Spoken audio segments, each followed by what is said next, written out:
Hi hello ನಮಸ್ಕಾರ ಸ್ನೇಹಿತರೆ. ಇದನ್ನು ಮನುಷ್ಯರು ನಿರ್ಮಿಸಲು ಸಾಧ್ಯನಾ ಅಥವಾ ಏಲಿಯನ್ಸ್ಗಳು ಬಂದು ನಿರ್ಮಿಸಿದ್ದಾವ? ಇಂಥ ಅನೇಕ ಪ್ರಶ್ನೆಗಳನ್ನ ಹುಟ್ಟುಹಾಕಿರುವಂಥ ಮತ್ತು ನಾನು ಈಗ ನೋಡಲಿಕ್ಕೆ ಬಂದಿರುವಂಥ ಸ್ಥಳವೇ ವಿಶ್ವ ಪರಂಪರೆಯ ತಾಣವಾದಂಥ ಮಹಾರಾಷ್ಟ್ರದ ಎಲ್ಲೋರ ಗುಹೆಗಳು. ಇವು ಕೃಷ್ಣೇಶ್ವರ ಜ್ಯೋತಿರ್ಲಿಂಗ ದೇವಸ್ಥಾನದಿಂದ ಕೇವಲ 1 ಕಿಲೋಮೀಟರ್ ದೂರದಲ್ಲಿವೆ. ಸ್ನೇಹಿತರೆ, ಜೀವನದಲ್ಲಿ ಒಮ್ಮೆಯಾದರೂ ಈ ಎಲ್ಲೋರ ಗುಹೆಗಳನ್ನ ತಪ್ಪದೆ ನೋಡಲೇಬೇಕು. ಯಾಕಂದರೆ ಇತಿಹಾಸದ ಪ್ರಕಾರ 6ನೇ ಶತಮಾನದಿಂದ 10ನೇ ಶತಮಾನದವರೆಗೆ ನಿರ್ಮಿಸಲಾದಂಥ ಬೌದ್ಧ ಧರ್ಮ, ಹಿಂದೂ ಧರ್ಮ ಮತ್ತು ಜೈನ ಧರ್ಮಕ್ಕೆ ಸೇರಿದಂಥ ಒಟ್ಟು 34 ಗುಹೆಗಳು ಅಥವಾ ದೇವಸ್ಥಾನಗಳನ್ನ ಏಕಶಿಲಾ ಬಂಡೆಗಳನ್ನ ಒಡೆದು, ಅಂದರೆ ಒಂದೇ ಬಂಡೆಗಳನ್ನು ಒಡೆದು ಬೇಡವಾದ ಕಲ್ಲುಗಳನ್ನ ಹೊರತೆಗೆಯುತ್ತಾ ಉಳಿದ ಭಾಗಗಳಲ್ಲಿ ದೇವಸ್ಥಾನ, ಮೂರ್ತಿಗಳು ಮತ್ತು ರಾಮಾಯಣ, ಮಹಾಭಾರತ, ಮಹಾಕಾವ್ಯಗಳಲ್ಲಿ ಬಂದಂಥ ದೃಶ್ಯಗಳನ್ನು ಕೆತ್ತನೆಯ ರೂಪದಲ್ಲಿ ನಿರ್ಮಿಸುತ್ತಾ ಬಂದಿದ್ದಾರೆ. ಸ್ನೇಹಿತರೆ, ಈ ಒಟ್ಟು 34 ಗುಹೆಗಳನ್ನು 4 ಭಾಗಗಳಾಗಿ ವಿಂಗಡಿಸ್ತಾ ಇದ್ದೀನಿ. ಯಾಕಂದರೆ ಈ ಒಟ್ಟು 34 ಗುಹೆಗಳು ಸುಮಾರು 2-3 ಕಿಲೋಮೀಟರ್ ವಿಸ್ತೀರ್ಣದಲ್ಲಿ ನಿರ್ಮಿಸಲಾಗಿದೆ. ಸುಮಾರು 6 ಗಂಟೆಗಳ ಸಮಯವನ್ನು ತೆಗೆದುಕೊಳ್ಳುತ್ತೆ ನೀವು ಅಷ್ಟು ಸುತ್ತ ಹಾಕಿ ನೋಡ್ತೀನಿ ಅನ್ನೋದಾದರೆ. ಬನ್ನಿ, ಇಲ್ಲಿ ಮ್ಯಾಪ್ ಪ್ರಕಾರ ತೋರಿಸ್ತೀನಿ. ಸ್ನೇಹಿತರೆ, ಮೊದಲಿಗೆ ಟಿಕೆಟ್ ತೆಗೆದುಕೊಂಡು ಒಳಗಡೆ ಬಂದ ನಂತರ ಎದುರಿಗೆ ಕಾಣೋದೇ 16ನೇ ನಂಬರ್ನ ಕೈಲಾಸ ದೇವಸ್ಥಾನ. ಇದು ಇಲ್ಲಿರುವ ಎಲ್ಲ ಗುಹೆಗಳಲ್ಲಿ ಅತ್ಯಂತ ಆಕರ್ಷಕವಾದುದು. ಈ ಕೈಲಾಸ ದೇವಸ್ಥಾನದಿಂದ ಎಡಗಡೆ ಹೋದರೆ 1ರಿಂದ 15ನೇ ಗುಹೆಗಳು, ಅದರಲ್ಲಿ 12ರವರೆಗೆ ಬೌದ್ಧ ಧರ್ಮಕ್ಕೆ ಸೇರಿದ ಗುಹೆಗಳು, ನಂತರದ 13ರಿಂದ 29ರವರೆಗೆ ಹಿಂದೂ ಧರ್ಮಕ್ಕೆ ಸಂಬಂಧಿಸಿದವು. ಆದರೆ ನಂತರದ ಉಳಿದ 5 ಗುಹೆಗಳು, ಅಂದರೆ 30ರಿಂದ 34ರವರೆಗೆ ಜೈನ ಧರ್ಮಕ್ಕೆ ಸಂಬಂಧಿಸಿದ ಗುಹೆಗಳು.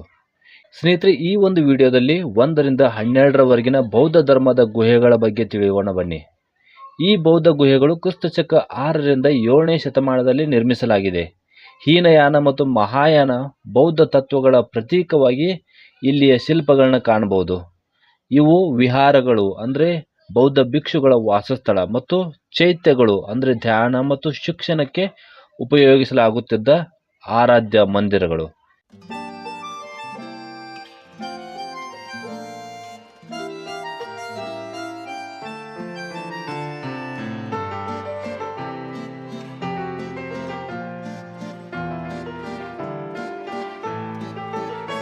ಸ್ನೇಹಿತರೆ, ಇದು ಬೌದ್ಧ ಭಿಕ್ಷುಗಳ ಸಭೆ ನಡೆಸುವಂಥ ಅತ್ಯಂತ ದೊಡ್ಡ ಸ್ಥಳವಾಗಿತ್ತು. ಇದನ್ನು ಯಾವ ರೀತಿ ನಿರ್ಮಿಸಿದ್ದಾರೆ ಅಂದರೆ, ಮಧ್ಯದಲ್ಲಿ ಒಂದು ಜೋಡಿ ಸಮಾನಾಂತರವಾದ ಬೆಂಚುಗಳು ಮತ್ತು ಹಿಂಭಾಗದಲ್ಲಿ ಬುದ್ಧನ ಪ್ರತಿಮೆಗಳನ್ನ ನಿರ್ಮಿಸಿದ್ದಾರೆ.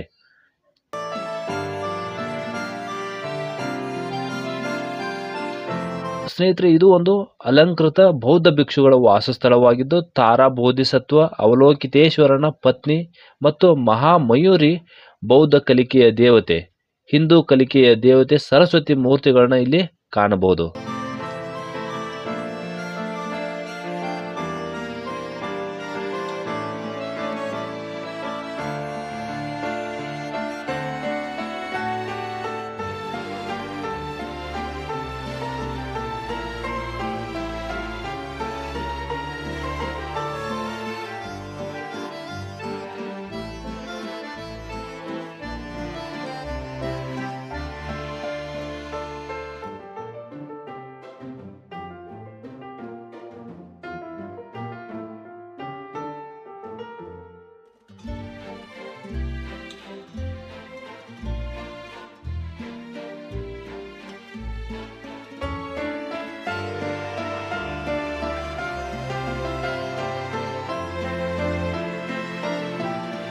ಸ್ನೇಹಿತರೆ, ಇದು ಗುಹೆ ನಂಬರ್ 10.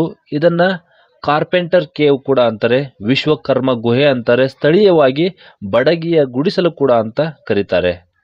ಇದು ಚೈತ್ಯ, ಅಂದರೆ ಆರಾಧನಾ ಮಂದಿರದ ಶೈಲಿಯ ಮೊದಲ ಉದಾಹರಣೆಯಾಗಿದೆ. ಮಧ್ಯದಲ್ಲಿ ಬುದ್ಧನ ಸ್ತೂಪ ಮತ್ತು ಇದರ ಸುತ್ತಲೂ ಮರದ ಚಾವಣಿಯಂತೆ ಕಾಣುವ ಶಿಲಾಕೃತಿಗಳನ್ನ ನಿರ್ಮಿಸಲಾಗಿದೆ. ಆದ್ದರಿಂದಲೇ ಈ ಗುಹೆಗಳನ್ನ ವಿಶ್ವಕರ್ಮ ಗುಹೆ ಎನ್ನಲಾಗುತ್ತೆ.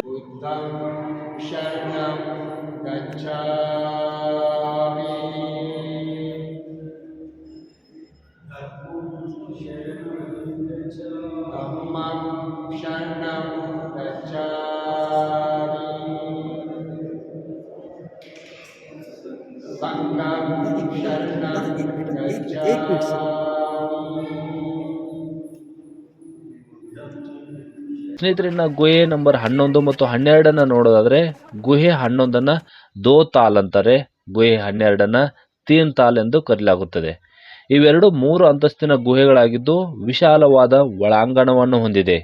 ಈ ಗುಹೆಗಳಲ್ಲಿ ಬುದ್ಧನು ತನ್ನ ಪರಿಚಾರಕರೊಂದಿಗೆ ತನ್ನ ಕರುಣೆಯ ಸಂಕೇತವಾದ ಪದ್ಮಪಾಣಿ ಮತ್ತು ಶಕ್ತಿಯ ಸಂಕೇತವಾದ ವಜ್ರಪಾಣಿಯರನ್ನು ಕೂಡ ಕಾಣಬಹುದು.